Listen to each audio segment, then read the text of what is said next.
Iya, Pak. Di El Nino sudah saya share tugas berikut latar belakang ilmunya ya. Sodako dan ilmu tentang sodako.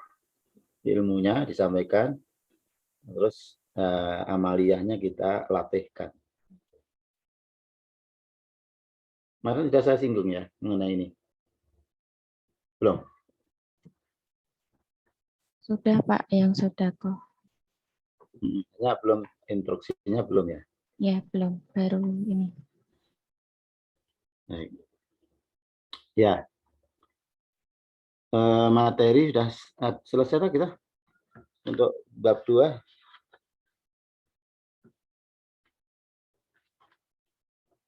Kita sampai bab 2 saja untuk materi mid test kita. Akan jatuh hari Kamis, insya Allah. Ya.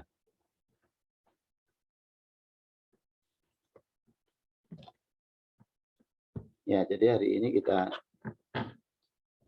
pakai untuk menambah penjelasannya. Apa yang belum? Sudah kan? Jadi hakikat Islam sudah, sistem Islam sudah. Kemudian Islam sebagai agama fitrah sudah ya.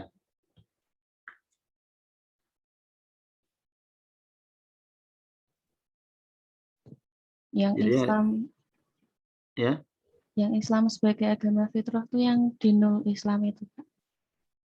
yang itu ada gambarnya rumah itu.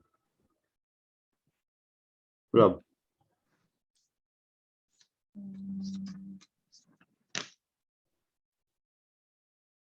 Kayaknya belum. Yang Ada terakhir gambar. gambar yang itu, Pak. Tabel banyak ada 2 hukum itu. Yang mana ada apa? Yang mana? Sebentar.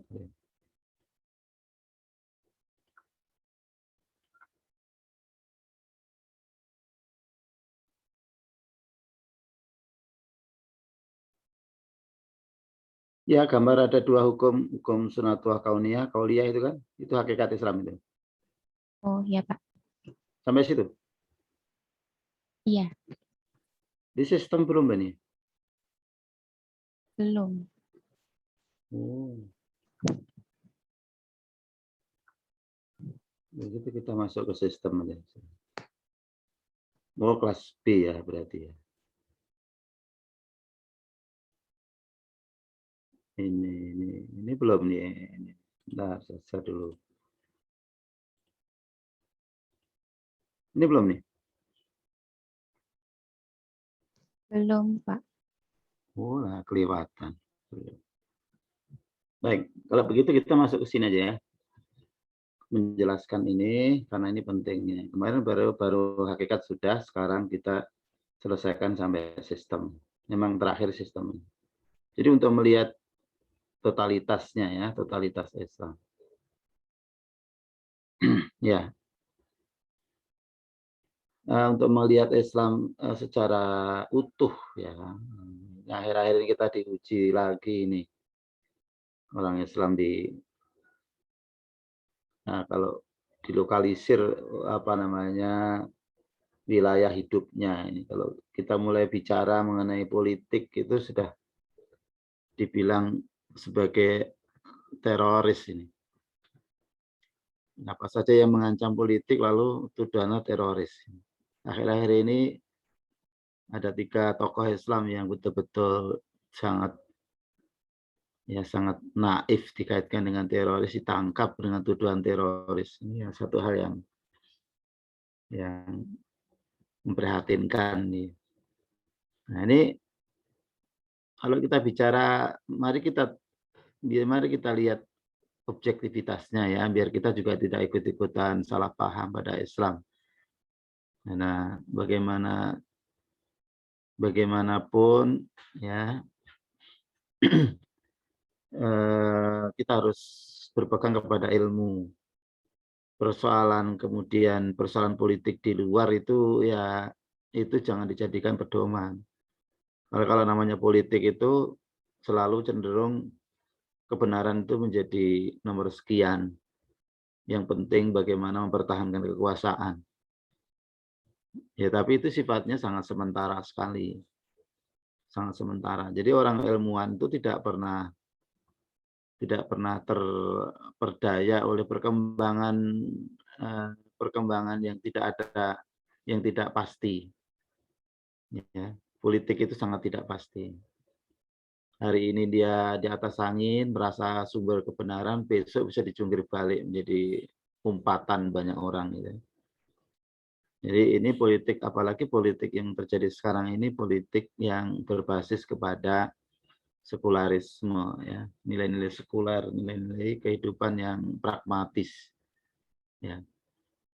Nah, jangankan pemerintahan yang berbasis kepada bukan Islam, ya, pemerintahan yang dalam koridor kekhalifahan pada zaman Islam di Baghdad, ya, jelas-jelas itu sistem Islam itu ada terjadi tarik-menarik antara penguasa dengan ulama.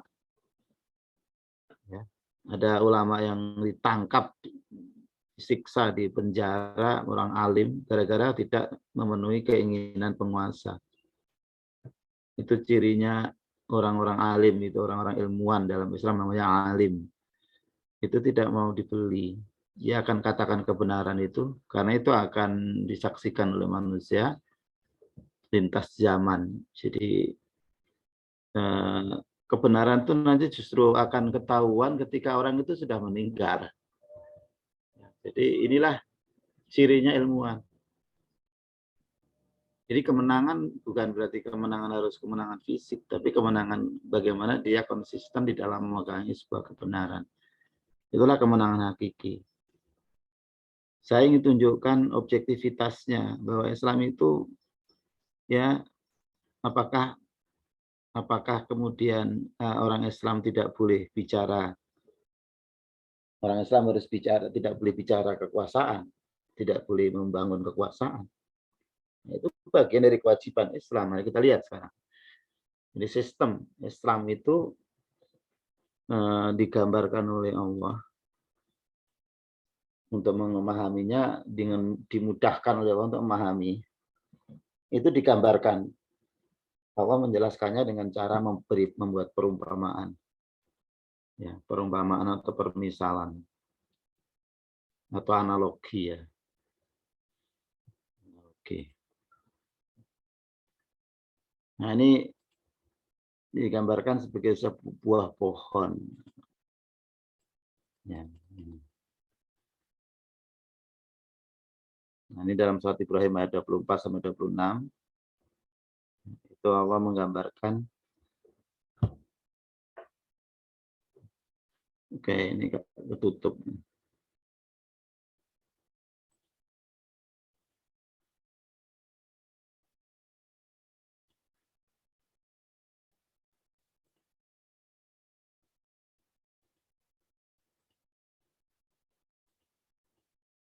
Nah, bandingannya itu. Sistem Islam itu prototipenya atau profilnya itu digambarkan, dibandingkan dalam surat Ibrahim ayat 24-26. Saya dua pohon. Ini pohon Islam, ini pohon selain Islam. Ini kita lihat ayatnya, ya. A'udzubillahi samil alim minasyaitonir rajim. Apakah lam tidak taro kamu memperhatikan? Kaifa, bagaimana, doroba telah membuat Allah masalan permisalan, perumpamaan. Kalimatan thayyibatan, kalimat yang baik, ajaran yang baik, maksudnya ajaran Islam. Kasyajarotin, seperti pohon. Thayyibatin, yang baik. Asluha akarnya. Sabitun menancap atau menghujam.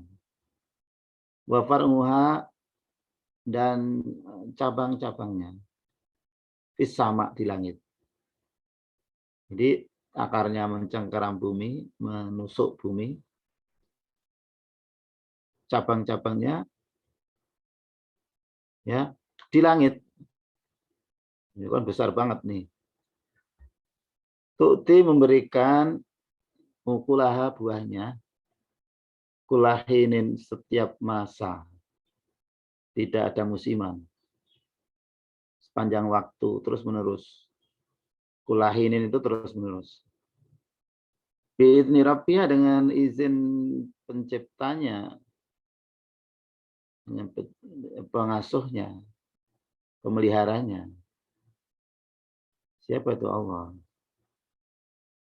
Wayat ribu dan dia membuat Allah al-amsalah perumpamaan ini linnasi untuk manusia. La'allahum agar mereka yatadzakkarun mengambil pelajaran. Nah, ini kan pelajarannya. Wa masalu dan perumpamaan bandingannya kalimat khobisatin yang buruk, ajaran yang buruk selain Islam. Kasajarotin seperti pohon, khobisatin yang buruk. Ejtusat yang tercerabut, yang tercabut. Ya. Min fauki di atas, min dari fauki atas. Al-arto bumi atau tanah. Ma tidaklah laha padanya, pada pohon tadi, min koror dari yang menegakkannya. Yang mengokohkannya. Jadi kalau saya sedikit di situ saya tunjukkan dari segi tata bahasanya, nahwu sorobnya, nahwunya. Di sini menggunakan kata min, fauki.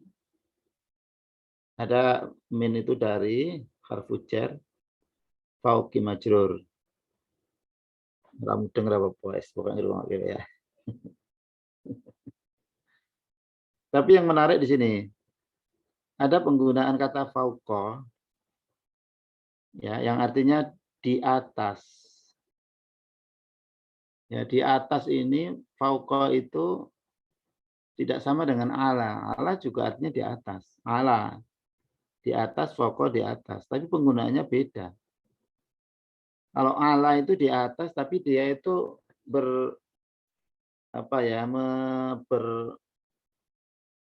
menekan ya, di atas tapi punya posisinya punya tetap gitu, tetap tidak bergerak gitu loh, menetap gitu loh. Misalnya ala ini saya contohkan spidol ya, spidol ini di atas buku, ini bisa ala ini ya, ala karena tidak gampang bergerak ya, ada bobotnya gitu ya. Diskrit ini di atas meja gitu, di atas buku gitu ya. Ini namanya ala, pakai ala. Tapi kalau misalnya begini, Pak ya.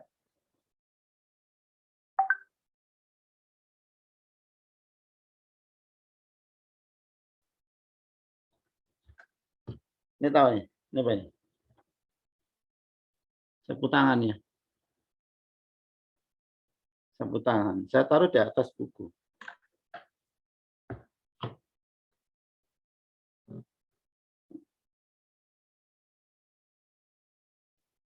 Ya. Di atas buku ini, sapu tangan. Ini ada angin dikit aja, Tapi kan ini beda ya sama tadi pulpen.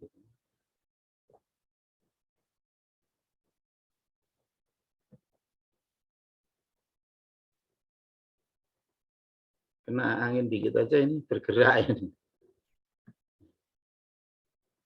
Ya. Kena angin dikit aja bergerak ini. Nah, ini lebih tepat menggunakan kata fauqa. Jadi padahal sebenarnya fauqa itu yang betul-betul tidak bersandar. Misalnya di atas saya ini ada, di atas saya itu ada atap. Itu pakainya fauqa.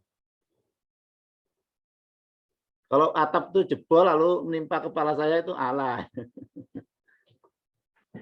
Kalau di atas yang posisinya nggak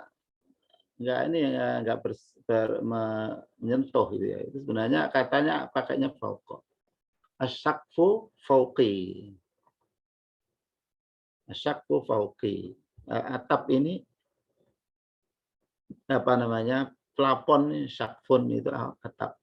Itu di atasku, di atasku. Oh, misbahun fauqi atau lampu ini lampu di atasku. Tergantung. Itu fauqa. Tapi kenapa di sini Allah tidak pakai ala?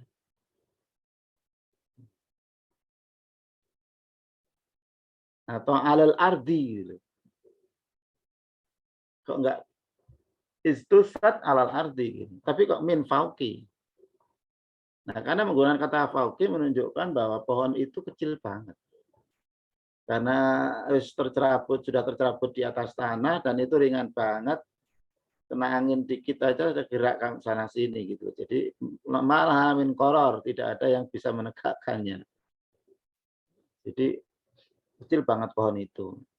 Tandingannya pohon yang menjulang ke langit, akarnya mengunjam ke bumi gitu. Jadi itu gambaran sistem Islam dan sistem ajaran lain. Apapun agamanya, apapun ideologinya. Seperti itu gambaran. Nah, nih gambarannya ini loh. Loh, kalau Islam mau ditegakkan dalam kehidupan otomatis sistem itu akan bicara tentang totalitas kehidupan. Karena yang diajarkan itu semua aspek. Akidah ini akarnya. Syariah itu meliputi semua aspek kehidupan, tidak hanya syariah ibadah ritual, ibadah ritual kerohanian, tidak. Nah, itu cirinya Islam dengan yang lain bedanya di situ. Jadi Islam bukan hanya sekedar agama ritual. Kemarin sudah kita bicarakan ya di konsep ya. Nah, akhlaknya itu buahnya. Ya terus, nah jadi kita kalau ada orang Islam yang merasa tidak cukup dengan ajaran Islam, lalu dia pengen biar lebih baik, lalu dia mencari ajaran lain. Nah terus kita bisa melihat orang ini gimana ini. Dia sudah mau mencari berteduh di bawah pohon, padahal dia sudah ada di pohon yang sangat besar dan melindungi dia, menaungi dia dari hujan, dari panas, dari ini kan. Apalagi di situ buahnya terus mengalir tanpa berhenti memberi manfaat bagi siapapun di bawah pohon besar itu. Nah kok malah mencari pohon perdu untuk berteduh, untuk berlindung. Terus apa kata dunia? Apa kata Anda kalau ada orang kayak gitu? Konyol. Aneh. Ya itu karena banyak orang merasa Islam itu ya seperti perdu yang lain gitu loh. Jadi Islam itu disejajarkan dengan yang lain. Padahal kalau kita mau lihat utuh totalitas ajaran Islam itu ajaran yang paling komplit, paling kuat, paling ya dari semua ajaran yang ada. Nah, demikian Allah menggambarkan itu. Sehingga kita bisa mengambil kesimpulan ya. Kalau ada orang, saya ini ditolong oleh Yesus Kristus, saya keluar dari Islam gara-gara saya di Islam tidak mendapati ketenangan, tidak mendapati kebahagiaan.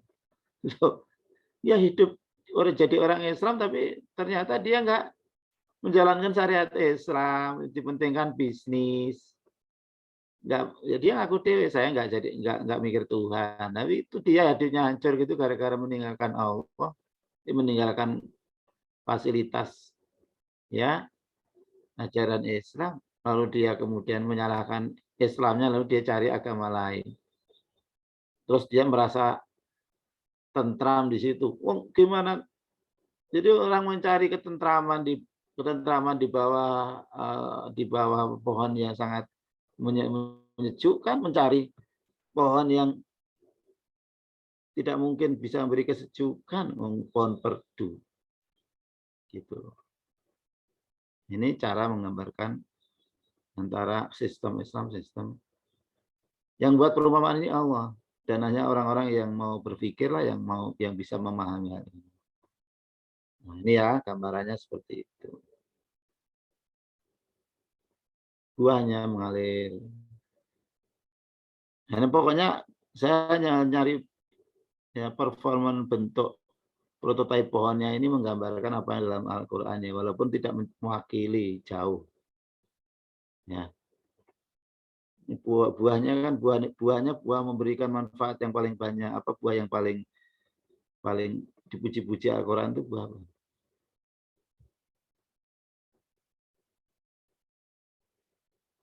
Ya. Pohon? Buah apa? Buah zaitun, Pak. Buah zaitun ya.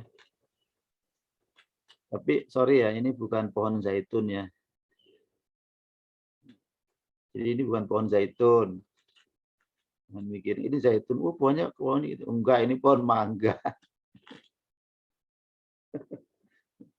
Saya hanya nyari performanya aja. Pohon zaitun malah nggak suki seperti ini performanya. Baik.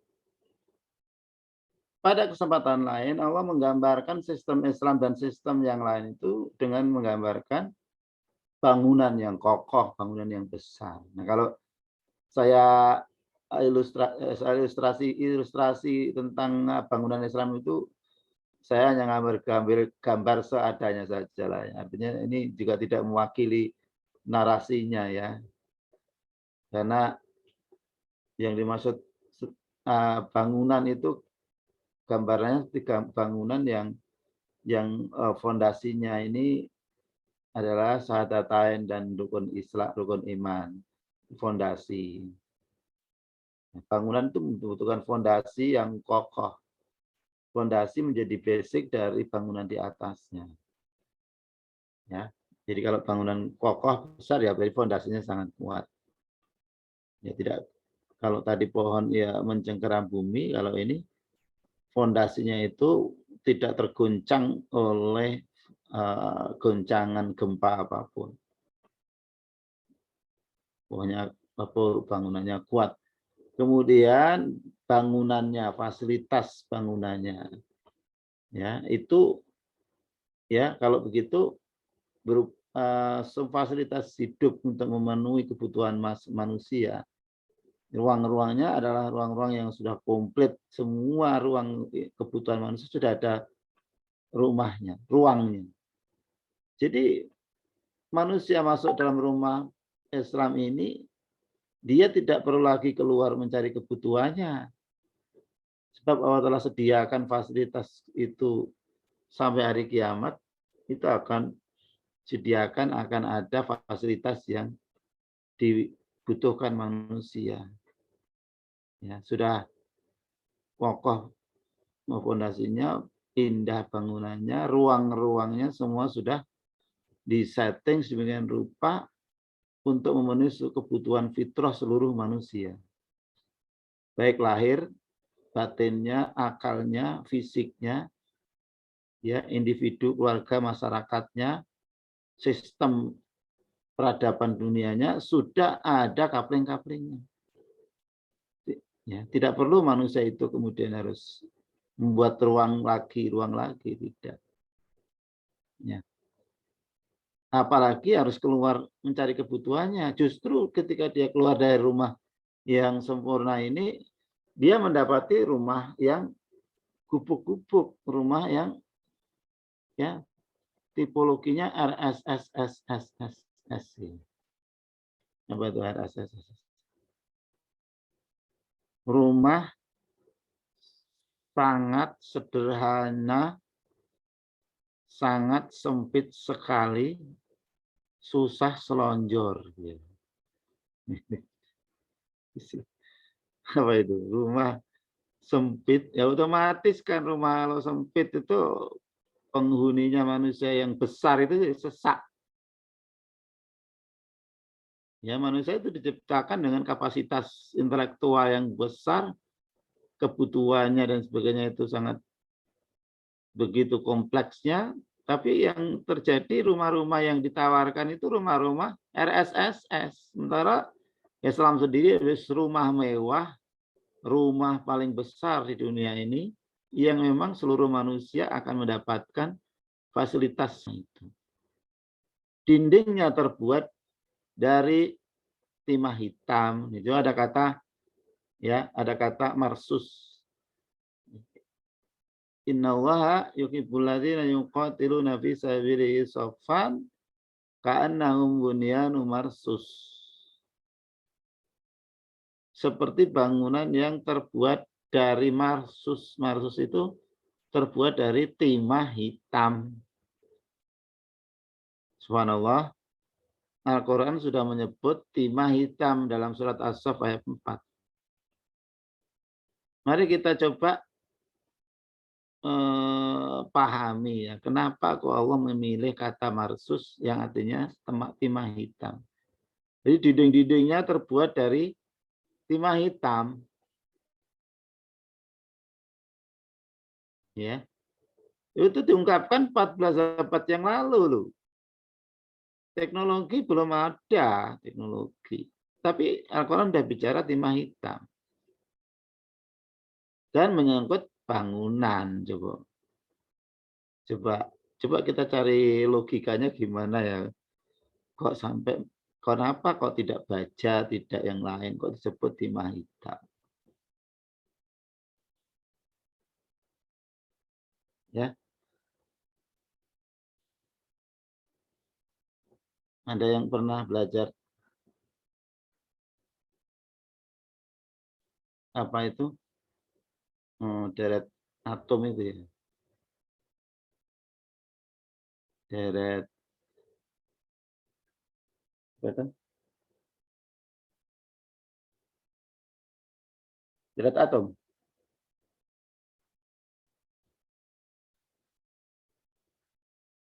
Timah hitam itu kan Pb ya. Pb itu termasuk logam apa itu?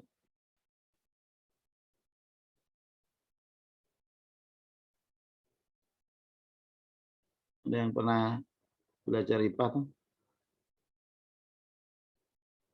Apa ya? Siapa yang pernah belajar IPA? Yang di IPA dulu SMA. Pak. Oh ya, Hamim. Tapi udah lupa ya, Pak. Alah, gimana barusan kemarin.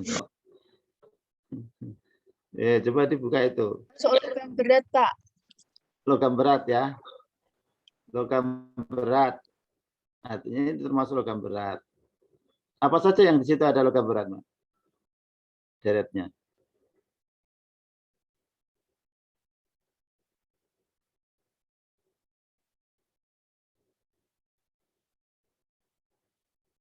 Ini kehebatan Al-Quran itu. Ya. Logam berat apa aja itu deretannya? Ada apa?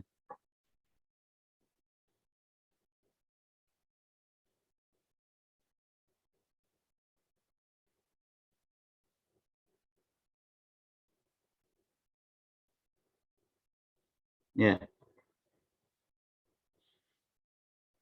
Kenapa kok tidak baca gitu loh? Kalau yang kuat kan baja atau besi gitu. Kenapa kok mengambilnya timah hitam? Padahal kayaknya timbal itu timah hitam itu kan atau tuh apa lunak tuh itu.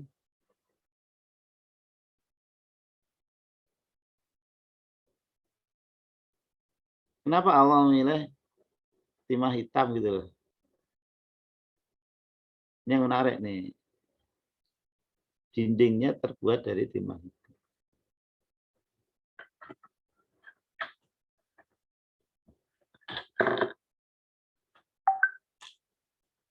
Ya, temu?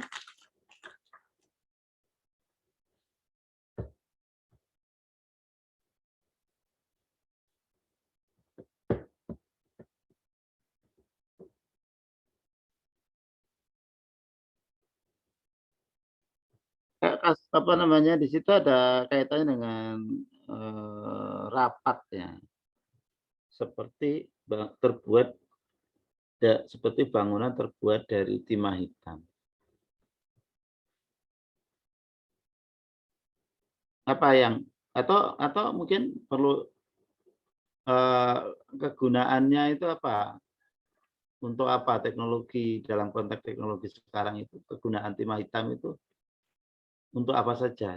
Ya kita tahu apa sih latar belakang mengapa harus memilih marsus atau timah hitam. Yuk, yang bantu. Ya, Mem. Industri logam biasanya digunakan sebagai pelapis, pengeras, campuran logam, bantalan logam, pembuatan solder, baterai, ekstraksi logam mulia. Lapisan.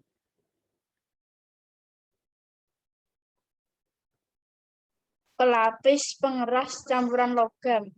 Pelapis pengeras campuran logam. Industri juga untuk apa tadi?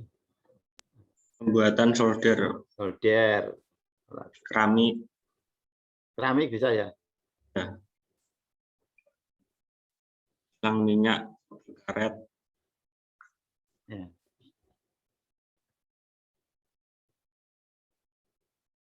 Masih belum nyambung ya dengan bangunannya. Kenapa kok?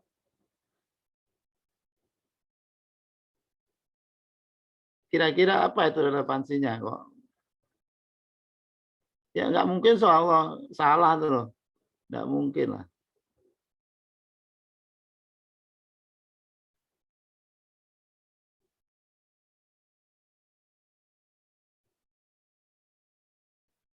Nah, saya pernah kan saya ngajar di Poltekkes ya. Dan itu di prodi RR saya. Radiologi, radiodiagnostik. Itu ronsen itu loh, ronsen. Itu ada yang cerita dipakai kalau mereka praktek itu di ruang ronsen itu semua harus pakai rompi. Dan rompinya itu berlapis PB, timbal, timah hitam. Ya, hanya saya belum sempat lihat bentuknya kayak apa ya, tapi ya kenapa? Ya untuk apa itu? Untuk apa namanya? Menjaga dari radiasi. Tebal atau tipis, Mbak? Tipis, Pak, namanya. Lapisan. Jadi pelapis rompi namanya apa itu? Lupa. Kenapa nggak pakai yang lain? Ya, kalau ternyata setelah dianalisis bareng-bareng gitu, ternyata timbal itu memang punya tingkat kepadatan yang lebih dari yang lain. Tingkat kepadatan. Jadi kepadatannya atau tingkat kerapatannya itu paling tinggi. Besi kalah, baja kalah. Makanya timbal itu kan berat. Lebih berat daripada besi itu. Aku ingat saya waktu zaman muda masih anak-anak dulu sukanya mancing gitu. Kalau mancing itu pakainya bandulnya itu timbal yang lain. Dikasih paku, oh tidak lebih berat. Tapi kok timbal gitu, lebih berat tuh dibanding logam lain. Nah, mulai ada relevansinya ini. Jadi itu coba berapa itu Mbak, tingkat kepadatannya berapa itu? Ya, Mbak Clarissa. Kepadatannya berapa itu?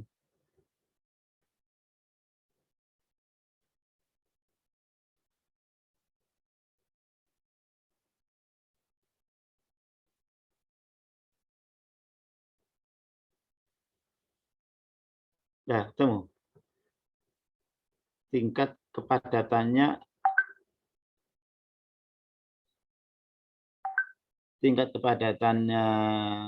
apa namanya?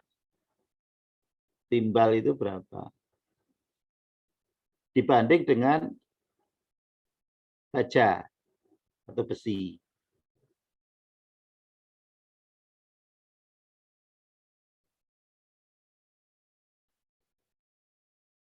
Yuk, browsingnya ada izin browsing ini.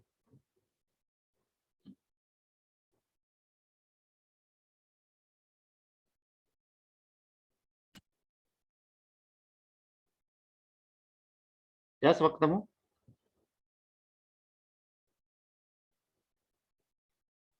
Biasanya ada karakteristiknya tuh masing-masing.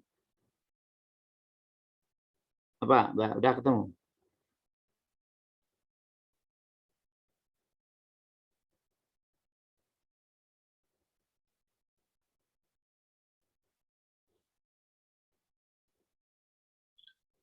Untuk massa jenisnya, Pak, Ya. massa timbal itu 11,34 gram per cm kubik. Sedangkan besi 7,87 gram per cm kubik. Berarti 18, Pak. 11. 11 sama 7 ya, berarti Ya. tinggi ya. Tinggi, masanya tinggi. Nah, berarti kerapatannya lebih tinggi. Jadi subhanallah di situ ya bangunan itu digambarkan dilapisi atau terbuat dari timah hitam ya. Ya, artinya bahwa kalau kita termaknai ajaran Islam itu sangat protektif ya terhadap ya apa-apa yang akan mengancam yang akan membuat kerugian atau yang akan mengancam terhadap kehidupan manusia. Antisipasinya sangat luar biasa. Sehingga sekecil apapun risiko itu sudah ditutup antisipasi dengan ajaran Islam. Misalnya ajaran tentang kan ruang-ruang ya tadi ekonomi misalnya. Ruang ekonomi itu ya, itu di situ jauh banget tuh antisipasinya terhadap kezaliman satu dengan yang lainnya, kerusakan pasar ya, keseimbangan pasar tadi antara supply and demand. Kalau ini IPS nyambung ya. Yang IPS gantian nih.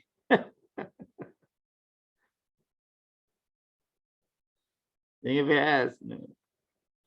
Jadi Islam sangat mengantisipasi apapun yang sekecil apapun yang akan mengancam eksistensi kesempurnaan hidup manusia. Hukum misalnya. Hukum Islam itu sangat jauh mengantisipasi akan terjadinya suatu madorot yang akan dialami oleh manusia. Misalnya salah satu perbuatan yang akan paling menghancurkan tatanan masyarakat, keharmonian masyarakat itu adalah zina. Jadi kalau orang sudah zina, apakah itu zina antara gadis dan bujang perjaka, yang masih belum nikah. Jangan. Itu daya destruktifnya luar biasa itu. Ya. Udah pastilah kalau sudah mulai zina itu dampaknya itu luas sekali. Ya, itu makanya diantisipasi jauh banget. Jangan sampai ada sampai berbuat zina. Itu dibendung alirannya untuk masuk ke zina itu jauh banget.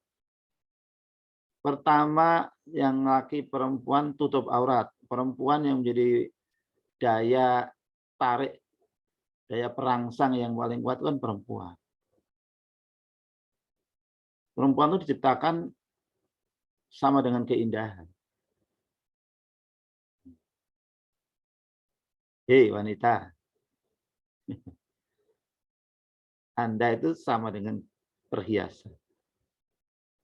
Dari ujung rambut sampai ujung kaki, bagi laki-laki, semua indah. Ya. Terasa nggak? Perlu disadarkan itu. Anda menjadi faktor yang sangat kuat untuk mengacaukan stamina perasaan laki-laki.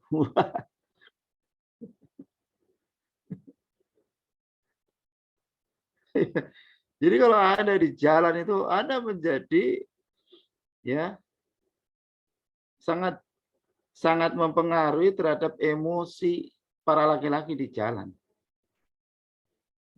Jadi menimbulkan ketidakstabilan emosi dan karena nafsu yang kemudian membara karena ada perhiasan lewat. Makanya di Al-Quran itu disebut zina linnasi, pertama-tama hubbus syahawati minan nisa. Tuh. Minan nisa dulu itu. Ada 8 itu pertama kali minan nisa. Ya. Pokoknya bagi laki-laki itu semua dari ujung rambut sampai ujung kaki perempuan itu adalah perhiasan. Baru wal banin, dan seterusnya itu. Ya. Maka dari itu bagaimana syariat itu membendung ya agar laki-laki itu selalu bisa dalam kondisi normal, pikirannya normal, hatinya tenang, itu tergantung wanita. Maka diwajibkan, nggak main-main loh, diwajibkan menutup auratnya.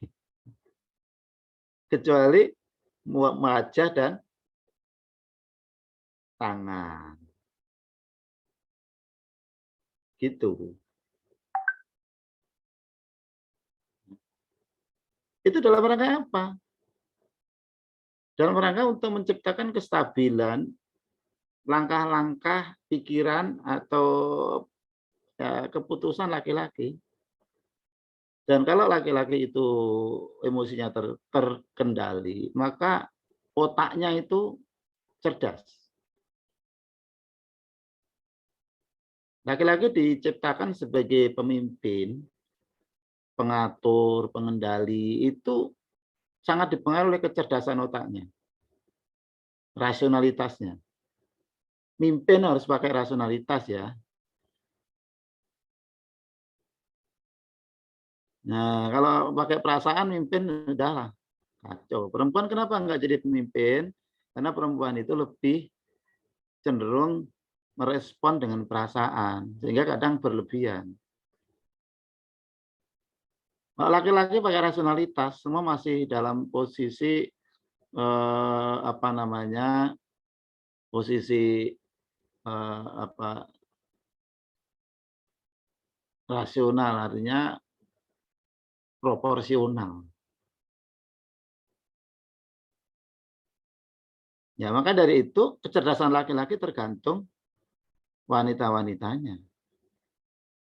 Jadi wanita jadi goblok banget tuh karena ketika nafsunya nggak terkendali, ya, dan rata-rata pemicu nafsu adalah wanita.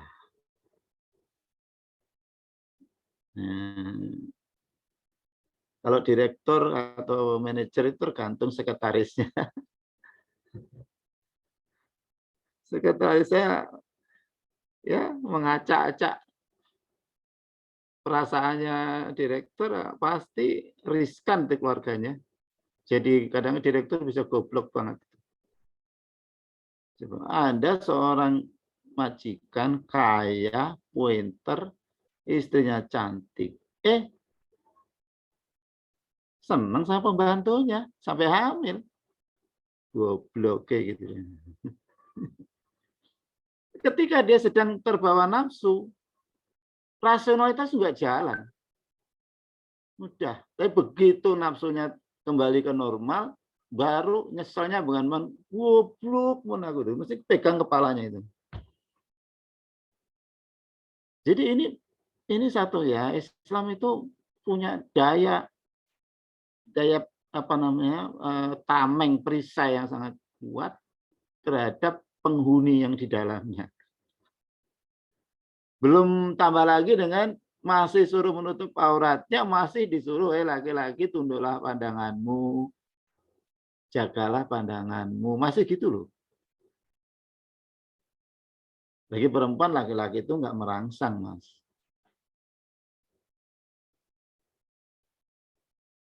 Makanya jangan, ya artinya dalam arti apa namanya, secara umum wanita nggak gampang tertarik hanya dengan waktu yang singkat. Kalau laki-laki gampang banget kan. Nah, titik kritisnya laki-laki kan di mata. Nah, sementara mata laki-laki itu ciptakan serba suka keindahan, ya kan? Wanita itu perhiasan. Almar'atu zinatun wa khairu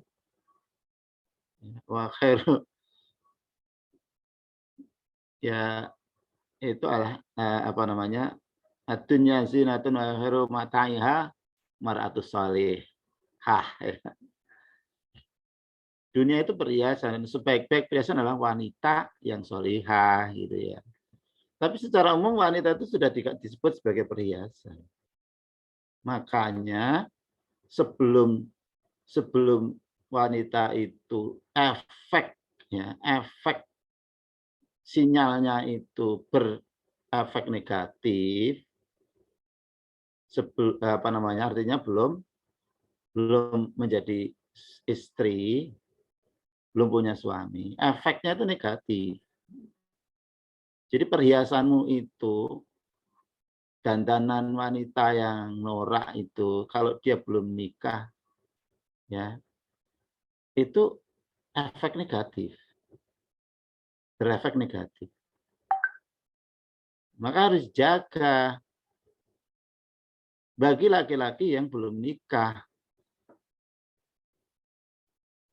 Tapi nanti kalau sudah dia nikah, perempuan nikah itu sinyalnya itu berefek positif bagi suaminya, tapi kalau yang lainnya negatif. Makanya ada skenario tumpahkan efek positifmu itu, efek sinyalmu itu kepada suamimu, itu akan menjadikan laki-lakimu, suamimu menjadi raja-raja dunia. Otaknya cerdas. Nah, kalau wanita tidak mampu membuat istrinya paling cantik, paling menarik di dunia, itu dia akan cari istri yang lain atau cari wanita lain, dan itu akan merusak akal kecerdasannya. Nah gitu. Lihat aja dalam sejarah. Di balik laki-laki hebat, pasti ada wanita-wanita yang mampu menjaga stamina, ya, perasaan suaminya, sehingga dia melihat istrinya sudah melampaui, sudah tidak perlu lagi melihat yang lainnya gitu. nggak ada papanya, gitu ya. Itu kehebatan perempuan di situ. Jadi semuanya siapa sih yang membuat orang-orang itu hebat? Ya wanita, istri-istrinya, wanitanya. Maka dalam Islam itu arahnya kemana? Jadikan wanita-wanita itu adalah wanita solihah. Almar'atu milad imadul bilad. Wanita itu adalah tiangnya negara. Jadi kalau negara itu pemimpinnya hebat-hebat, itu karena wanitanya hebat-hebat. Tapi kalau pemimpinnya aja ya nggak manusiawi gitu ya, wah itu pasti perempuannya itu ya memang kualitasnya kayak gitu. Jadi di situ ukurannya di wanita. Maka dibuatlah bagaimana agar wanita itu posisinya menjadi menormalkan situasi emosi laki-laki dimanapun dia berada. Maka dibuat syariat yang memiliki daya redam terhadap kalau dia mau memancarkan keindahannya itu ada tempat yang berefek positif yaitu pada suami.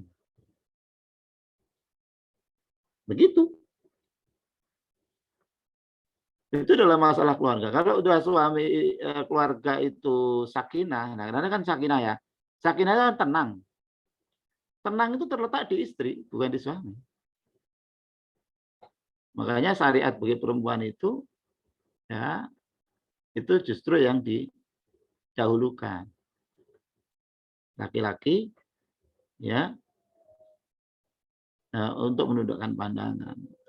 Itu contoh ya dalam hal ini antisipasi kerapatannya itu begitu ya, kuat sekali.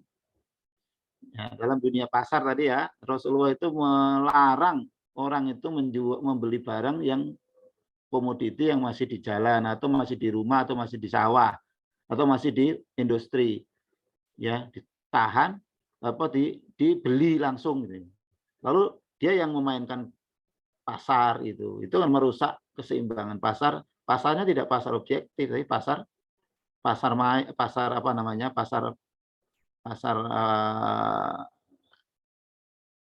pasar yang maya ya, pasar yang maya gitu. Nah sekarang ini sudah rusak kok, rusak itu. Sekarang itu sektor pasar real dengan pasar maya itu lebih besar pasar mayanya. Ya. Jadi ya saya kira Anda lebih paham ya.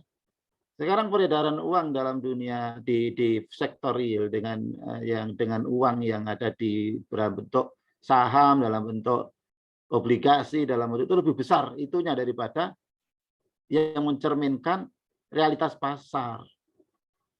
Dan itu makin dibesarkan, apalagi sekarang ada model-model pembayaran pakai apa itu? Pakai kalau apa namanya? Macam-macam ya sekarang. Dana Pak, Shopee Iya. Pay. Kalau apa GoPay itu apa namanya? E-money. Iya e-money ya, e-money.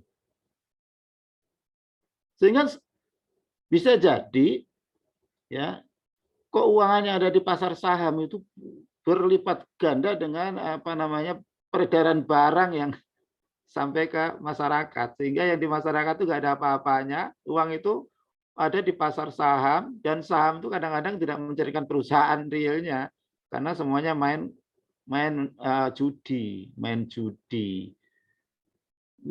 Itu efeknya luar biasa rusaknya pasar karena tidak mengikuti syariat Islam. Ditambah lagi kemarin saya contohkan ya, pembayaran dengan uang kertas itu semakin memperparah ya realitas pasar.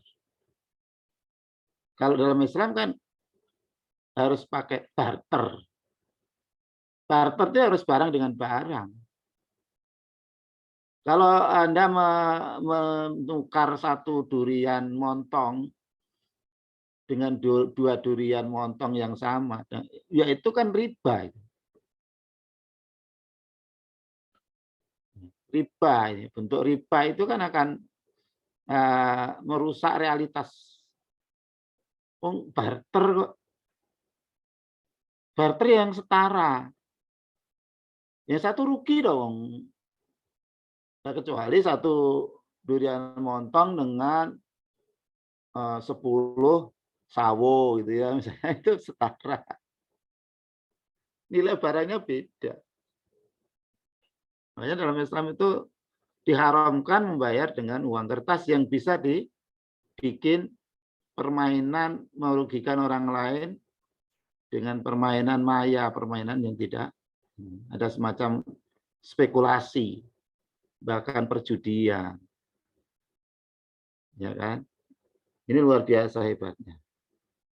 Wala taqrabuz zina itu diaplikasikan dalam bentuk syariat yang lain. Termasuk misalnya begini. Laki-laki itu kan dapat warisan 2 kali lipat perempuan ya. Nah, anak perempuan itu dapat setengahnya warisan bagi laki-laki.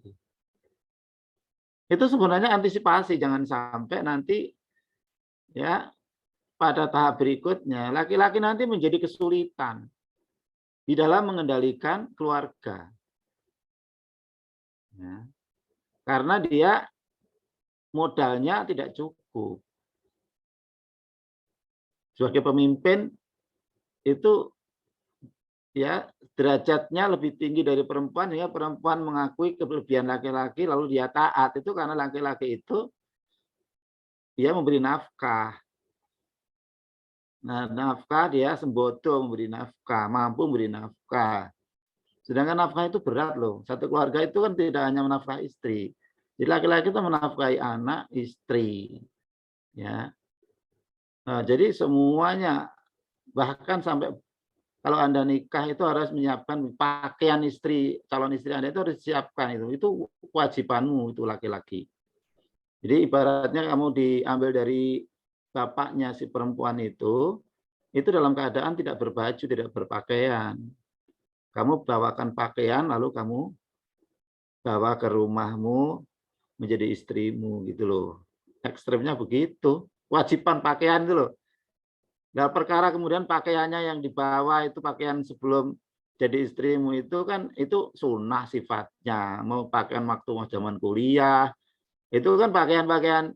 Tapi wajibnya kamu harus memberikan pakaian. Tidak hanya pakaian, Mas. Yang pokok adalah satu, ya pakaian, makan sehari-hari, rumah. Jadi kalau mau nikah itu dalam Islam itu kamu harus siapkan juga kamu punya rumah tinggal, tempat tinggal belum? Kalau mau melamar kamu harus punya tempat tinggal dulu. Biaya pakaian, biaya hidup sehari-hari, totalitas, ya, ya, kemudian ditambah tempat tinggal. Jadi kalau belum punya tempat tinggal, seharusnya wali perempuan tuh nggak bisa menerima pernikahan itu. Kamu belum bisa. Tunggu dulu sampai kamu punya rumah gitu. Tapi sebenarnya tidak harus punya rumah sendiri, ngontrak juga boleh. Jadi biaya kontrak kan, biaya kontrak plus biaya hidup bermasyarakat, biaya total istri di rumah. Ini bukan wilayahnya perempuan cari dana. Jadi kalau kamu lulus Polines, gaji 5 juta, itu hitungan ini. Untuk kontrak rumah berapa?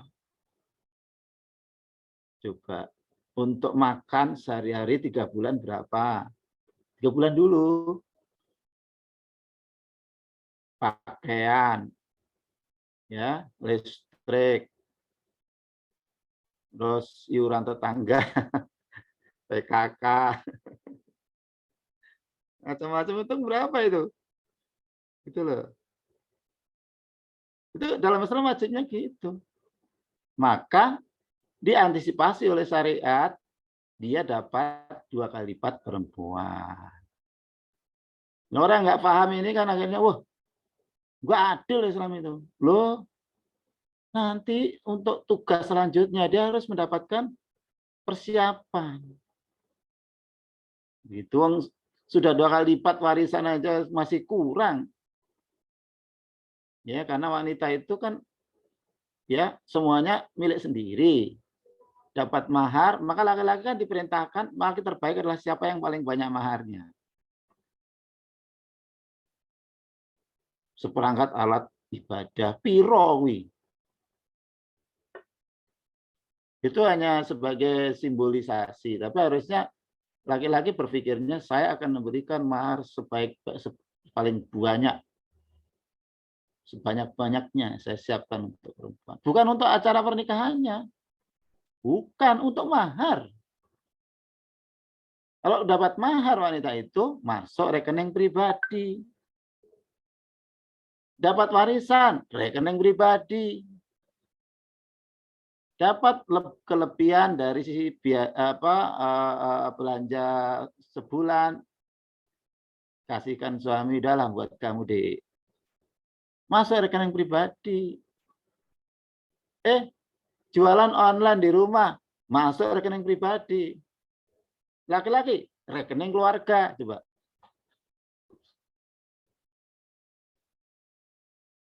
Akhirnya apa? Perempuan akan jatuh lebih kaya dalam Islam.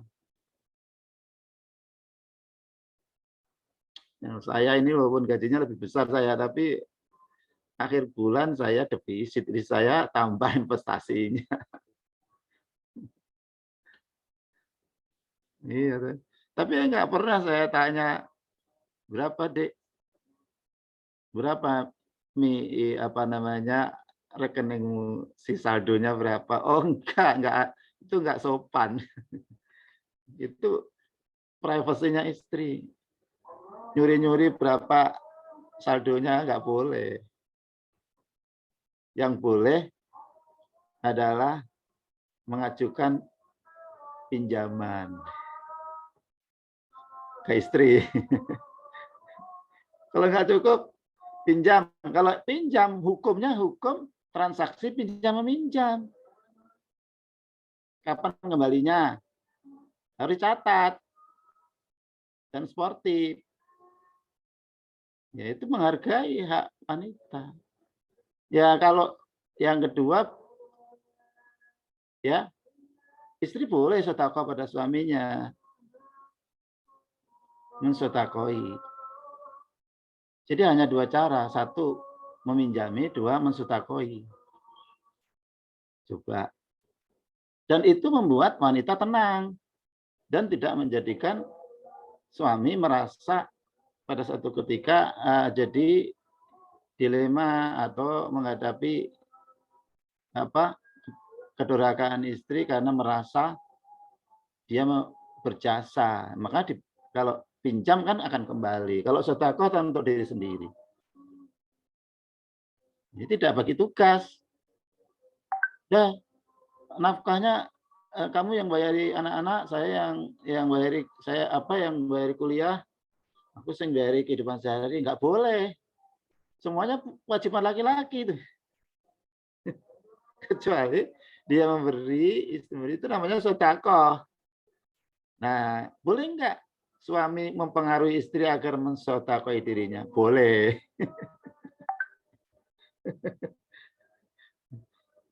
Mempengaruhi biar sedekah itu boleh.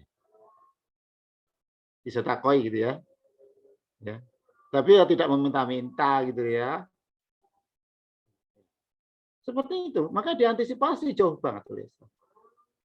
Agar tidak terjadi suami tergantung perempuan istrinya nanti memimpin. Karena merasa dia punya jasa lebih besar. Atau minimal sama aja sudah menjadi masalah loh. Ya, karena saya tahu ilmunya ya idahlah pokoknya kalau mau sudah dari awal sudah ada rambu-rambu. Kalau mau ngasih jelas dong mengutangi atau nyetakoi. Kalau nyetakoi atau ngutangi jangan diungkit-ungkit kalau sedang tidak suka dengan keputusan suami. Itu nanti hilang sendiri, enggak, karena percuma sedekah diungkit-ungkit gitu kan. Itu ada jelas tuh. Kalau utang ya utang nanti harus ditepati, kalau belum bisa bayar minta perpanjangan tempo pembayaran, nah gitu ya. Tapi diantisipasi dulu, jangan sampai seperti itu, laki-laki kok kayak gitu, dimodali oleh syariat warisan lebih besar. Ya, hebat kan Islam. Gitu. Apalagi aspek-aspek yang lain. Jadi itu bangunan yang kokoh. Ya. Oke. Kalau di bangunan yang kokoh, atapnya menahi mungkar. Ya. Ya, ini atapnya. Nah, kalau di breakdown, ya di breakdown itu ya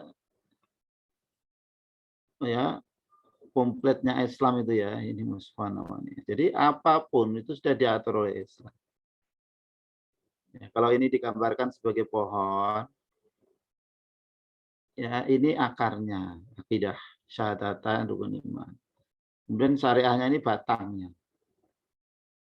Nah, batangnya ini ada 2 cabang besar yang menaungi kehidupan penganutnya dan bahkan manusia. Itu ada cabang ibadah, sama-sama ibadah. Jadi jangan Anda bedakan. Kalau ibadah ya memang harus mengikuti tuntunan. Ya. Nah, ini ibadah mahdoh tentang ritualitas. Nanti kalau diteruskan ke sini ini banyak banget juga. Betapa ya luasnya Islam. Yang kedua, syariah dalam ibadah ghairu mahdoh yang muamalah ini kan sudah ini untuk mengatur, mengantisipasi terjadinya ketidakserasian dalam hal ekonomi. Ini hukum ekonomi ada di sini. Ekonomi Islam itu luas sekali ini kalau dijabarkan dalam beberapa kitab itu. Ya. Detail banget nih. Munakahat ini dalam rangka membangun basic masyarakat itu keluarga. Kalau warga pengennya masyarakat tergantung dari keluarga-keluarga. Nah, di sini ada mawaris. Nah, mawaris ini membackup ini sebenarnya. Jadi bagaimana agar di dalam membangun keluarga ini, ya, ini ada aturan tentang nikah itu. Nikah, pernikahan itu kan ada talak, rujuk, macam-macam itu. Wah, luar biasa antisipasinya. Nah, mawaris, warisan ini sungguhnya kan hak-hak ya yang Allah sudah atur. Karena di dalam mawaris ini nanti ada kaitannya dengan tanggung jawab nasihat. Ya, tanggung jawab nasihat agamanya. Sehingga mawaris ini akan menjadi hubungan tanggung jawab dan nasihat.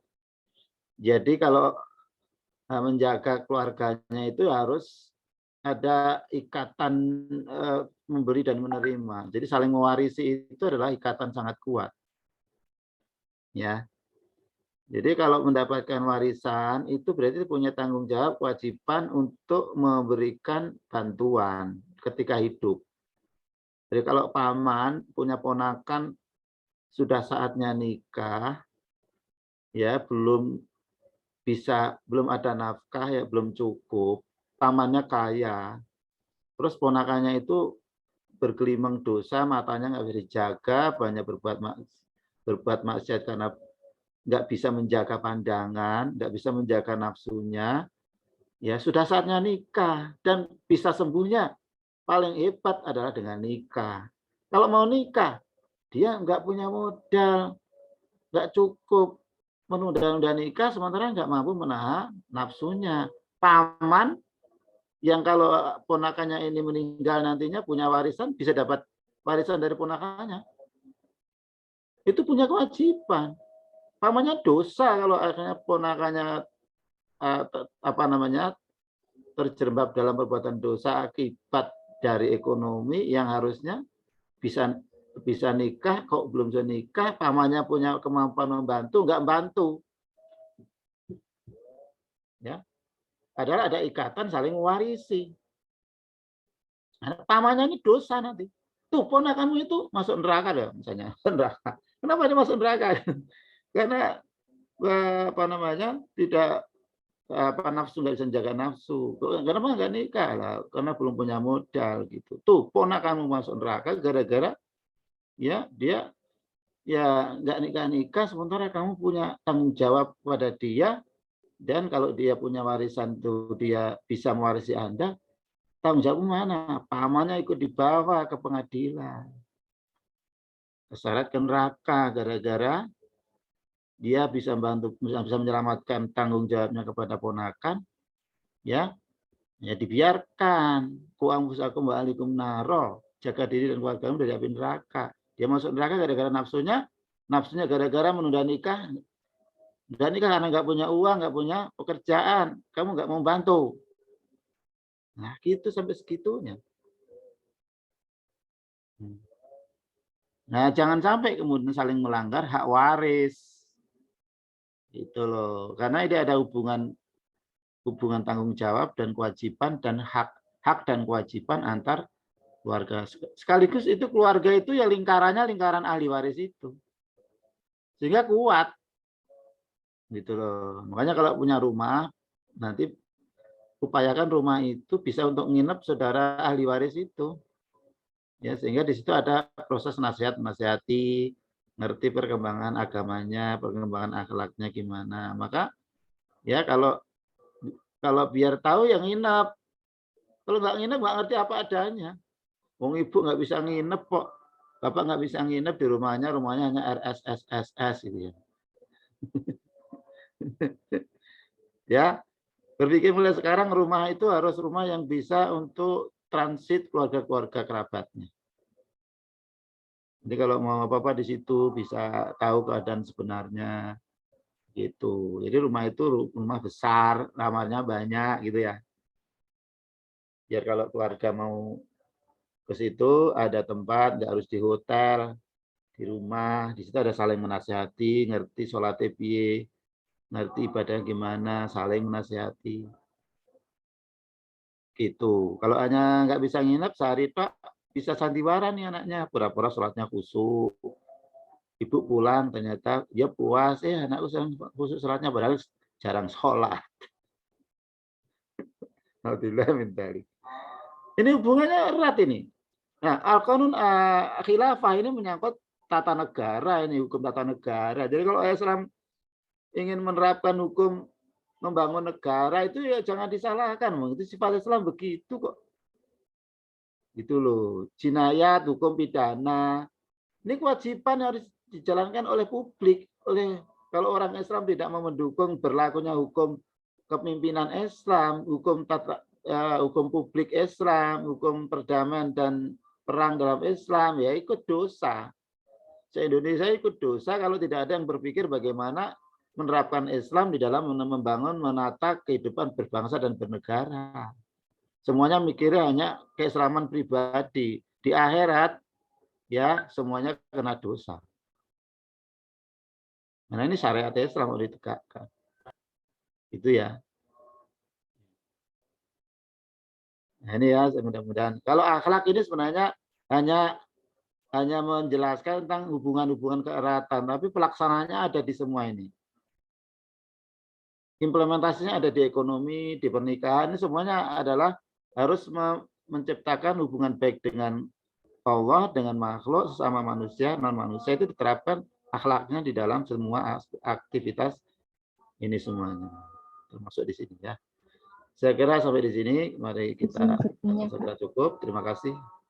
Ya. Ingin bertanya Pak, untuk yang UTS besok teknis pengerjaan dan pengumpulannya tulis tangan atau bagaimana Pak? Ya, tunggu instruksi lah. Jangan mendahului takdir ya. Tapi biasa seperti yang lain lah. Ya lewat El Nino semuanya. Sama satu lagi Pak, yang penjelasan itu kan misal ada yang titip 10 orang ya Pak, lewat PJ-nya. Nah itu berarti nanti bukti SS 10 orang itu sama tidak apa-apa Pak? Nggak apa-apa, oke. Penting ada yang memberi saksi atau memberi rekomendasi. Baik, terima kasih Pak. Ya, sama-sama. Oke. Cukup ya, kita tutup dengan doa kafaratul majelis. Bismillahirrahmanirrahim. Subhanakallahumma wa bihamdika asyhadu an la ilaha illa anta astaghfiruka wa atubu ilaik. Terima kasih, Pak. Sama-sama. Assalamualaikum warahmatullahi wabarakatuh. Waalaikumsalam. Waalaikumsalam warahmatullahi wabarakatuh. Waalaikumsalam warahmatullahi wabarakatuh.